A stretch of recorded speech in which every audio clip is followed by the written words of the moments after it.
بسم اللہ الرحمن الرحیم، السلام علیکم۔ خبریں ڈیجیٹل کے ایک پوڈ کاسٹ میں احمد عمران خان آپ کو خوش آمدید کہتا ہے۔ پاکستان کے اندر بہت سارے سیاسی کیریکٹرز ہیں جن پہ بات کی جا سکتی ہے، جن سے بات کی جا سکتی ہے، لیکن آج کے ہمارے مہمان اپنی نوعیت کے منفرد اور واحد کیریکٹر ہیں۔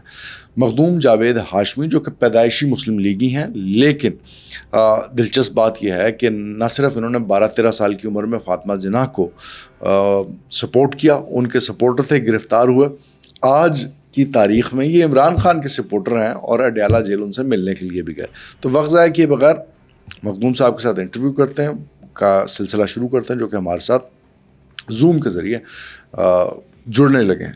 مخدوم صاحب، سب سے پہلے تو آپ کا بہت شکریہ، آپ نے ٹائم دیا خبریں ڈیجیٹل کے لیے۔ پہلا سوال آپ سے میرا یہ ہے کہ آپ کی وصیت ہے کہ آپ کو مسلم لیگ کے پرچم کے اندر دفنایا جائے، سپرد خاک کیا جائے، لیکن آپ سپورٹ کرنے چلے گئے پی ٹی آئی کے رہنما عمران خان کے یکجہتی کا اظہار کرنے کے لیے چلے گئے، جو کہ مسلم لیگ کے جانی دشمن ہیں۔ تو یہ آپ کو کھلا تضاد نہیں اس کے اندر دکھائی دیتا؟ اگر اس طریقے سے آپ سوچیں گے تو پھر تو تضاد ہی تضاد ہے، لیکن دوسرے اینگل سے آپ دیکھیں گے کہ میں نے ساری زندگی اسٹیبلشمنٹ کے خلاف ایوب خان کے دور سے لے کے آج تک میں ایک اینٹی اسٹیبلشمنٹ سیاست کی ہے۔ میں 6ٹھی جماعت میں تھا، مادر ملت الیکشن لڑ رہی تھی، وہ یہاں آئیں تو اس کے بعد جو ان کے ساتھ برا رویہ اختیار کیا ایوب خان کی حکومت نے، تو ہم نے سوچا یہ قائد اعظم کی بہن ہے اور اس کو وہ غدار بھی کہہ رہے ہیں، تو پھر ہم ان کے ساتھ کھڑے ہو گئے۔ تو وہ اصولوں کا دامن میں نے پوری زندگی نہیں چھوڑا۔ اور مسلم لیگ، آپ کا یہ جو ہے سوال، یہ بڑا ریلیونٹ ہے۔ آج جہاں میں بیٹھ کے یہ انٹرویو دے رہا ہوں، مسلم لیگ نے جنم بھی انہی گھروں میں لیا ہے۔ تو میں پیدائشی مسلم لیگی ہوں، اور عمران خان سے بھی میں نے کہا تھا جب وہ مجھے شامل کرنے آئے تھے، میں نے کہا عمران خان، میں مسلم لیگ تو نہیں چھوڑ سکتا۔ تو اس نے مجھے کہا تھا کہ میرا باپ مسلم لیگی تھا، میں مسلم لیگی گھرانے میں پیدا ہوں، میں مسلم لیگ کو میں بھی نہیں چھوڑ سکتا، لیکن جو ہماری آج کی مسلم لیگ ہے اسے قریب ہی نہ جائیں۔ خیر، وہ ان کا اپنا ایک آرگومنٹ کی بات تھی، میں مسلم لیگی ہوں، لیکن جو مسلم لیگ نے سکھایا، جو قائد اعظم نے سکھایا، جو مادر ملت نے سکھایا کہ آپ آج مظلوم کون ہے اور ظالم کون ہے۔ عمران خان نے سٹینڈ لیا ہے اور وہ جھکا نہیں ہے، اسے پورے خاندان کو بھی ان کی قربانی بھی لے لی ہے، آپ نے سیاست کے لیے نہیں، آپ نے اس نظریے کے لیے۔ تو وہ نظریاتی طور پہ وہ سیاست وہی کر رہا ہے جو میں نے سیکھی تھی۔ تو میں عمران خان کا ہر قیمت پہ ساتھ دوں گا جب تک کہ اس کو اقتدار ملے گا، تو پھر میں ہو سکتا ہے دوسرے دن کہیں اور چلا جاؤں، میں اقتدار کے قریب زیادہ آ نہیں سکتا۔ مخدوم صاحب، مستقبل قریب میں اگر الیکشن ہوتا ہے اور آپ الیکشن کے اندر پارٹیسپیٹ کرتے ہیں، تو آپ کس پارٹی کی ٹکٹ کو پریفر کریں گے الیکشن لڑنے کے لیے؟ جو احباب ہیں وہ کہہ رہے ہیں آپ لڑیں، اور ان کی سوچ وہ بھی اپنی جگہ پہ ہے۔ پارٹیاں اس وقت کیا فیصلہ کرتی ہیں، وہ کیا ہوتا ہے، اس کے مطابق میں فیصلہ کروں گا۔ یہ بہت قبل از وقت ہے کہ میں فیصلوں کو ابھی سے اناؤنس کر دوں۔ مخدوم صاحب، میاں صاحب، اسحاق ڈار صاحب، خواجہ آصف، ان سے بہت پہلے آپ سیاست کے اندر آ گئے تھے. آپ جنرل ضیاء کی کابینہ کا بھی حصہ رہے. وہ اگر فیکٹ دیکھا جائے، حقیقت دیکھی جائے، تو اس حساب سے آپ تو بہت غریب سیاستدان ہیں. یہ آپ کے بعد اسحاق ڈار وغیرہ اور باقی دوسرے تیسری درجے کے سیاستدان جو اب بہت بڑے فائنینشیل جائنٹس ہیں، یہ تو سیاست میں آنے کے بعد نہ صرف اربوں پتی ہوئے بلکہ کھربوں پتی ہو گئے، انڈسٹریز کے مالک بن گئے. آپ خاندان کی خاندانی وراثتی جائیداد بیچ بیچ کے سیاست کرتے رہے، تو اس میں کیا کبھی آپ کا دل نہیں کیا پیسہ کمانے کو، پیسے کی اس نمود و نمائش میں، مال و دولت کے انبار کی پرستش کے اندر آپ بھی بڑھ چڑھ کے حصہ لیتے؟ دیکھیں، بات آپ کی یہ ایک طریقے سے جواب دیتے ہوئے خود ستائی نہ بن جائے. اصولی طور پہ سیاست اس لیے نہیں کی جاتی کہ میری اثاثے کتنے بڑھیں گے، لیکن جو سیاستدان ہیں، میں ان کے ساتھ رہا ہوں، جو ان میں کروڑ پتی تھا وہ کھرب پتی بن گیا ہے. جو سائیکل پہ تھا، جیسے آپ نے کہا، اس کی آنکھوں کے سامنے دیکھتے ہیں بے پناہ جائیدادیں ہیں. اب کوئی یہ نہیں ہے کہ اس کی مرسیڈیزیں ہیں، ایک نہیں کئی مرسیڈیزیں ہیں، اور سیاست کے لیے بھی ان کے پاس کروڑوں روپے آ گئے ہیں. ان کے ہر شہر میں پلاٹ ہیں، وہ انہوں نے بنایا ہے. ہم تو ابھی اسلام آباد جاتے ہیں تو وہاں وہ کرائے میں رہتے ہیں، لیکن جب جمعے کے اندر بیٹھتے ہیں اور جو جتنے لوگ ہیں ان کا میں نام نہیں لوں گا، جج صاحبان نے کسی نے اس ملک کو چھوڑا نہیں ہے. میں نے تو اسلام آباد میں 3 گھر تھے، وہ بیچ ڈالے. آپ نے صحیح کہا، کنٹونمنٹ میں سب سے بڑا گھر میرا تھا، میں نے وہ بیچ ڈالا، کوئی پلاٹ رہنے بھی نہیں دیا. پھر آبائی جائیداد ابھی بھی کوئی تقریباً 4-5 مہینے کے بعد وہ بیچ کے گزارا چل رہا ہے، اور مجھے اور چاہیے کیا؟ اچھا، موجودہ نظام میں مسلم لیگ نون، اس کے ترجمان، اس کے وزیر اعظم، اس کے وفاقی وزراء ہائیبرڈ نظام کو پوری دنیا کے سامنے کھلم کھلا دن کی روشنی میں تسلیم کر کے سیاسی و جمہوری گولڈ میڈل کی طرح چوم چوم کے گلے میں ڈالتے ہیں. آپ بھی ہائیبرڈ نظام کے اوپر اتنے ہی شکر گزار ہیں رب تعالیٰ کے کہ پاکستانی سیاست اس معیار پہ، اتنے بلند معیار پہ چلی گئی ہے کہ اتنا خوبصورت ہائیبرڈ نظام جو ہے وہ رول کر رہا ہے نظام کو. ہائیبرڈ ہے آپ کا پالا ہوا کتا، یہ ہے اس کا ترجمہ. اب ہائیبرڈ نظام جب آپ لاتے ہیں کہ سارے اس نظام کو چلانے کے لیے پالے ہوئے ہم سب کے سب جو ہیں ہائیبرڈ ہیں. اور جو واقعہ ہے، یہ نظام جب سے پاکستان بنا تھا یہ شروع ہو گیا تھا. قائد اعظم کو پکڑ کے انہوں نے بٹھا دیا وہاں زیارت میں. وہاں کون سا ہسپتال ہے آج تک؟ آپ تو بتائیں، کوئی سڑک بھی جاتی ہے زیارت کے اندر؟ کون جائے گا وہاں؟ ایک لاغر آدمی کو جو یہاں کراچی میں بیٹھ کر ہاسپٹل سے بھی پاکستان کو چلا رہا تھا، اس کو انہوں نے نکالنا تھا، اور اس کے بعد انہوں نے اپنی مرضی سے ملک چلایا. ایوب خان کو قائد اعظم نے ٹرانسفر کر دیا کہ یہ ہائیبرڈ سسٹم لانا چاہتا ہے مشرقی پاکستان. تو وہ ایوب خان تو نہیں گیا پھر مشرقی پاکستان، قائد اعظم مر گیا، اس کا تبادلہ نہیں کر سکا، اور یہ پاکستان. تو اس طریقے سے یہ نظام چلتا نہیں ہے. وہ کہتے ہیں ڈنگ ٹپاؤ، چلو وہ ذرا سخت ہے ترجمہ جو ہائیبرڈ کتے کا، لیکن ڈنگ ٹپاؤ نظام ہے. مخدوم صاحب، جنرل ضیاء وہ سائنسدان ہیں، وہ سیاسی سائنسدان ہیں جن کی نرسری سے پہلا پاکستان کا سیاسی جو لیڈر بنانے کا تجربہ، سندی سیاسی لیڈر بنانے کا، کاروباری سیاسی لیڈر بنانے کا تجربہ ہوا. اور نواز شریف صاحب اس تجربے کے نتیجے میں معرض وجود میں آئے، پیدا ہوئے سیاست کے اندر, اور پھر ہم نے دیکھا وہ 2-3 دفعہ وزیر اعظم بھی رہے. فوج کے ساتھ ان کا مسئلہ کیا ہے, اور بنیادی طور پہ جنرل ضیاء کے ساتھ ان کا کیا ایشو تھا؟ پرسنالٹی کلیش تھا, کون کس کا باس تھا, کیا ایشوز تھے؟ آپ تو اس وقت سارا کا سارا منظر آپ کی آنکھوں کے سامنے گزر رہا ہوگا.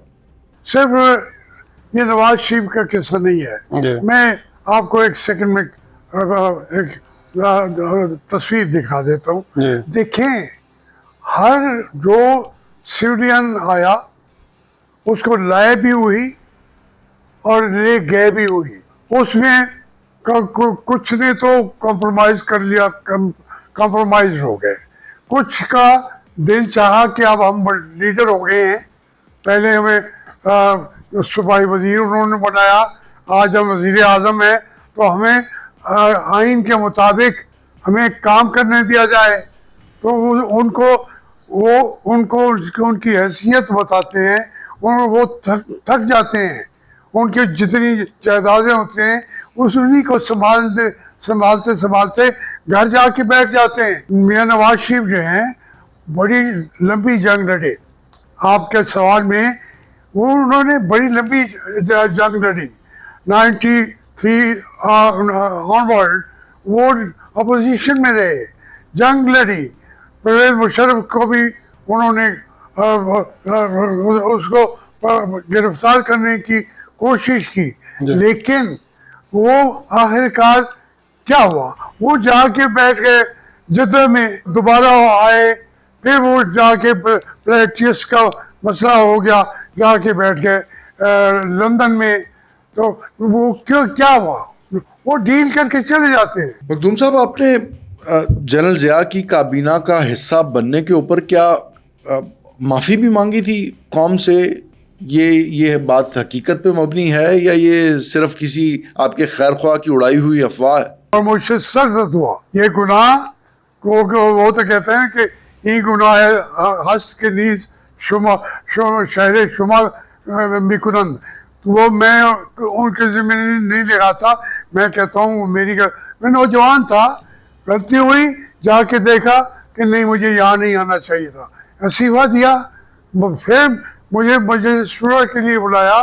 پھر چودھری شجاعت حسین تو جیل میں, ان کا جو لوگ آ گئے, وزیر اعظم کی پیشکش بھی کی, میں اس راستے میں گیا نہیں. ادھر پھر ہم جاننا چاہیں گے کہ مشرف اور نواز کا ایشو کیا تھا. What was the bone of contention in between them? Personality clash تھا, ایشو کیا تھا؟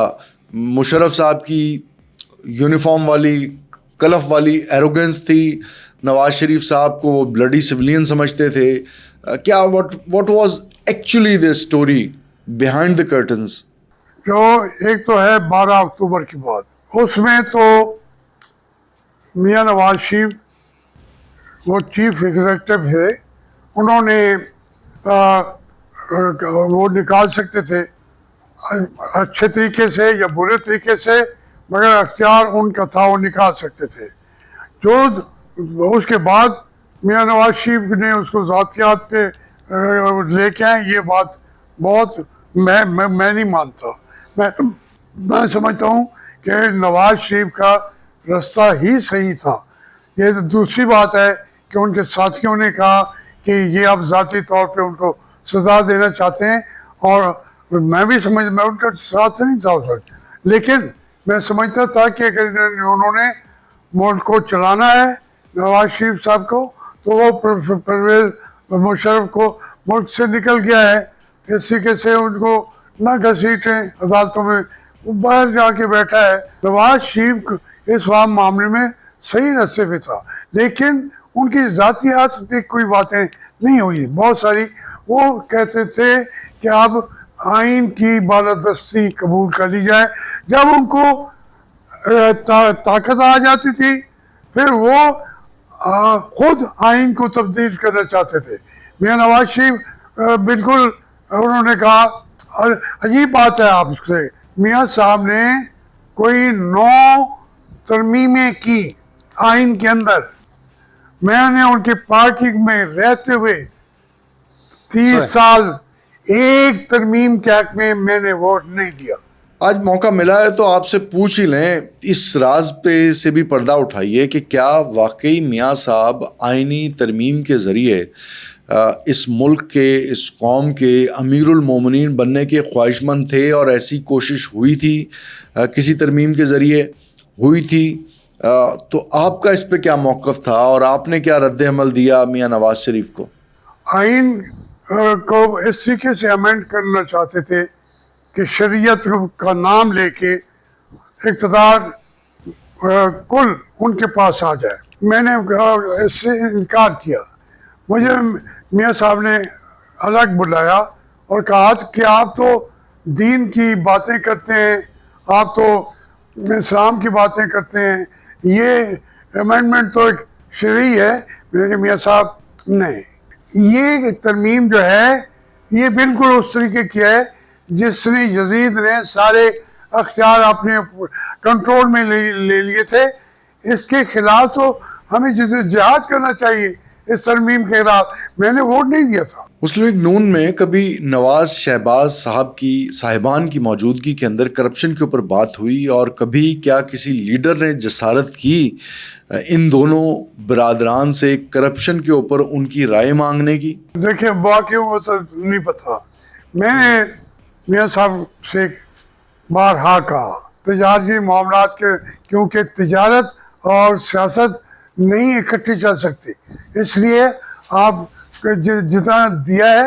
اور پھر امریکہ میں، برطانیہ میں جو وزیر اعظم یا صدر آتے ہیں انہوں نے ہمیں ہی فالو کر رہے ہیں اسلام کے اور رسولوں کے مطابق. وہ اپنے اثاثے ڈکلیئر کرتے ہیں اور کہتے ہیں کہ میں اب کاروبار میں نہیں جاؤں گا، اور وہ جب اقتدار سے چلے جاتے ہیں پھر جا کے وہ اپنے کاروبار بھی سنبھال لیتے ہیں. انہوں نے کہا جی ہمارا تو پیشہ ہی کاروبار ہے.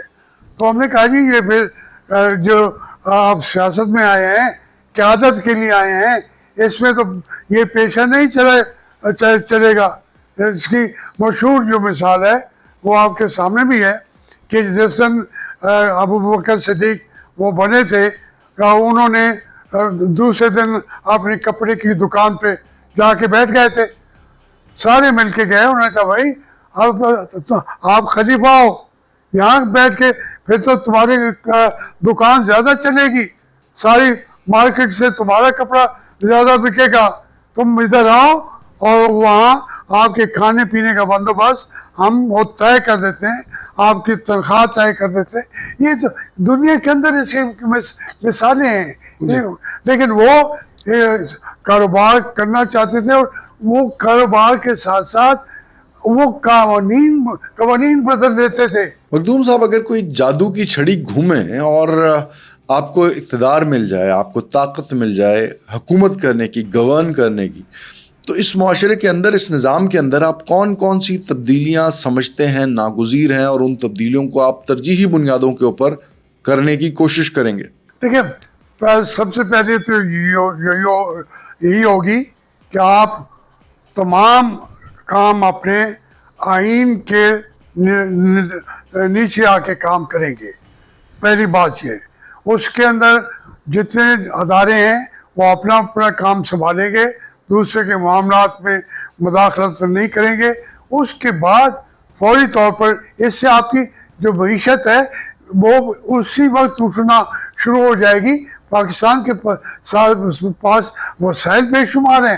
ہماری افواج پاکستان ہیں، ان کو اور مضبوط طریقے سے طاقت دیں گے تاکہ اپنے ملک کی حفاظت کریں گے. لیکن ان کے اوپر پابندی ہوگی کہ وہ صوبوں کے اندر آ کے حکومتیں سنبھال کے جو بلوچستان میں کر رہے ہیں، KPK میں کر رہے ہیں، پنجاب میں بھی کر رہے ہیں. تو یہ وہ اگر حقوق چھیننے کی کوشش کریں گے تو ان کو بھی اس آئین کے مطابق جواب دہ ہونا پڑے گا. اسی طریقے سے پھر باقی چیزیں ہیں. اس یتیم بچے کی طرح لے پالک نظام کو آپ مزید کتنا عرصہ اس ملک میں رائج دیکھتے ہیں مستقبل میں؟ ایک تو ہماری سوچ ہے، ایک ہے جو عوام پاکستان کے، وہ ان کے اندر ایک اویئرنیس آئی ہے، اور وہ اویئرنیس کوئی کچھ کہے گا، کوئی کچھ کہے گا. عمران خان کہتا ہے وہ میں اویئرنیس میں نے دی ہے، لیکن آپ اس انتخابات کو دیکھ لیں. آپ جو 8 فروری کو ہوا ہے، جن کو پتہ بھی نہیں ہے کہ پارٹی کا سمبل کیا ہے، کینڈیڈیٹ کون ہے، کوئی ہمیں آ کے بلا کے لے بھی جاتا ہے ووٹ ڈالنے کے لیے، وہ سارے کے ساری قوم اٹھ کے کھڑی ہو گئی اور انہوں نے عمران خان کو جتوا دیا. اب یہ حتیٰ کہ میاں نواز شریف جس سیٹ سے ابھی آئے ہوئے ہیں، میں تو وہاں سے ایم این اے وہ ہوں نا، میں تو 4 دفعہ ایم این اے ہوا ہوں لاہور سے. میاں صاحب تو سیاست میں بھی نہیں تھے، وہ تو بعد میں میرے پاس آئے اور میرے ساتھ انہوں نے آگے میں ان کو چلایا. میں وہاں لاہور کا الیکشن لڑا تھا. یہ جو یاسمین راشد ہے، ان کا فادر ان لا تھا ملک غلام نبی، تو وہ بھٹو صاحب کی کابینہ میں بھی تھا، وزیر تعلیم تھا پنجاب کا. تو میں وہ میرے مقابلے سے کاغذات اٹھا کے بھاگ گئے. اسی سیٹ سے میاں صاحب اس وقت ایم این اے بنے ہوئے ہیں، اور وہ 75-76 ہزار ووٹوں سے آ رہے ہیں. اور جب انہوں نے یہ جاوید لطیف ہے ہمارا دوست ہے شیخ اوپرا والا، انہوں نے کہا جی میرا حلقہ تو کھولیں. انہوں نے کہا جی ہاں ہم کھول دیں گے، پھر میاں صاحب والا حلقہ بھی کھولنا پڑے گا. کھولیں. اب دیکھیں اس کا جو ریٹرننگ آفیسر ہے اس حلقے کا، صبح کے وقت 4-5 بجے اس کا ٹرانسفر کیا گیا کہ یہ دستخط نہیں کرتا. تو ایسی وہ الیکشن جو ہے لوگوں کے اندر اتنی اویئرنیس آ چکی ہے کہ اگر ایک الیکشن صحیح طور پہ ہو گیا تو پھر آپ دیکھ لیں گے کہ ملک ترقی بھی کرے گا، یہاں پہ دیانتداری بھی ہوگی اور ہر آدمی اپنے آپ کو جواب دے بھی سمجھتا ہوگا. مخدوم صاحب، عمران خان کے بچوں سے یہ نظام، یہ حکومت اتنی زیادہ خوفزدہ کیوں ہے؟ دیکھیں، ایک تو ان کا باپ جیل میں بیٹھا ہے، آج تک وہ فون پہ بات بھی نہیں کراتے. وہ آ کے اگر اپنے باپ سے ملنے کے لیے کہتے ہیں ہم آ رہے ہیں، تو انہیں اخلاقی طور پر روکنا ناممکن ہوگا. اگر کورٹ سے جا کے اجازت لیں گے تو کوئی کورٹ بھی نہیں کہہ سکتی کہ آپ اپنے باپ کو مل نہیں سکتے. یہ تو مشکل نہیں ہے ان کا رستہ روکنا. لیکن اس سے پہلے بہت ساری باتیں چل رہی ہیں، اور اس کے اندر ان کے آنے سے پہلے بہت کچھ ان کو کرنا پڑے گا. ہماری جو اسٹیبلشمنٹ ہے ان کو احساس ہے کہ اس کے آنے کے بعد ایک اور ایشو بن جائے گا اور اس کو کنٹرول کرنا بڑا مشکل ہوگا. یہ ملک پہلے ہی مشکلات میں گرا ہوا ہے، ان کو روکنا مشکل ہوگا. یا تو ان کو عمران خان کو جیل سے پہلے ہی نکالنا پڑے گا. اگر وہ آ گئے تو پھر یہ ایسا گھمسان کی جنگ پڑے گی کہ پاکستان کے وجود کو خطرات لاحق ہو سکتے ہیں. مخدوم صاحب، اڈیالہ جیل کے تنگ و تاریک کمرے سے عمران خان کی پکار کے اوپر آپ پی ٹی آئی کی تحریک کو کامیاب ہوتے دیکھتے ہیں. آپ کی سیاسی بصیرت کیا کہتی ہے؟ دیکھیں، میں تو اگر 1-2 بار آوازیں بھی اٹھ رہی ہوں گی. میں تو جیل میں پڑا رہا تھا، آپ جانتے ہیں 6 سال 1 گو میں. ویسے تو میں نے 10 سال زندگی جیلوں میں گزاری ہے، لیکن آپ اسی تاریخ انہوں نے کبھی ناکام ہوئی نہیں ہے. یہ جو جمہوریت کی تاریخ ہے یہ پورے ملک میں چلتی رہی ہے. 50s 60s 70s 80s 90s وہ چلتی رہی ہے. اب عمران خان جیل میں بیٹھا رہے تو تحریک تو مرتی نہیں ہے. وہ زندہ ہے. تو اس کا یہ مطلب نہیں کہ ان کی پارٹی آ کے سڑکوں پہ کھڑی ہو جائے گی. وہ کسی وقت پہ ایک مرحلہ آئے گا کہ سارا ملک سڑکوں پہ ہوگا. وہ کامیابی نہیں میں کہہ رہا. میں کہتا ہوں کہ اگر عمران خان کھڑا رہے تو وہ تحریک کامیاب ہے, اور اس کے لیے اسٹیبلشمنٹ کو سوچنا پڑے گا کہ ہم اس تحریک کے اثرات سے خود کو کیسے بچائیں. آپ ایک سیاسی کارکن کے طور پہ, سیاسی مدبر لیڈر کے طور پہ اڈیالہ جیل گئے عمران خان سے اظہار یکجہتی کرنے کے لیے. بالفرض محال آپ دوبارہ گئے اور آپ کی ملاقات ہو گئی, تو عمران خان صاحب کو آپ کیا مشورہ دینا پسند کریں گے اپنی سیاسی بصیرت کو سامنے رکھتے ہوئے؟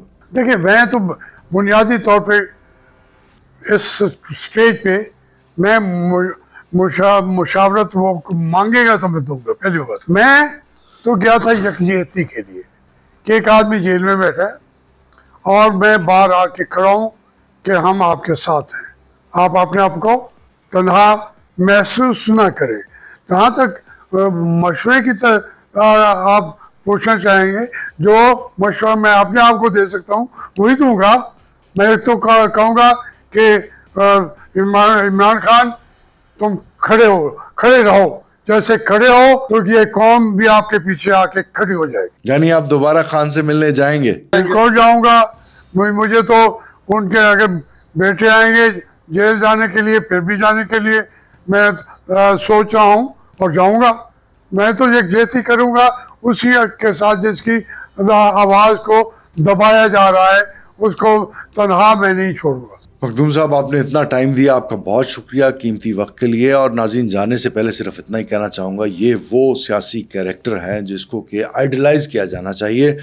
گو کہ انہوں نے معاشی سطح کے اوپر ہو سکتا ہے کاروبار اور اپنے معاش کو بہت زیادہ نقصان پہنچایا ہو, لیکن سیاسی سطح کے اوپر آج کے اس دور میں جہاں پہ ہمارے لیڈرز نے مال و دولت کے انبار جمع کر کے غیر لاشعوری طور پہ ہمیں پریچ کی ہے عبادت مال و دولت کی. انفارچونیٹلی ایسے وقت میں, ایسے مشکل وقت میں, جیسے مخدوم صاحب نے بھی کہا, ایسے یزیدی وقت میں ہمیں اس طرح کے کریکٹرز بھی ملتے ہیں. یہ خوش آئند چیز ہے. فیڈ بیک ضرور دیجیے گا. اپنا بہت سا خیال رکھیں. احمد عمران خان کو خبریں ڈیجیٹل کے اس پلیٹ فارم سے اجازت دیں. اللہ حافظ.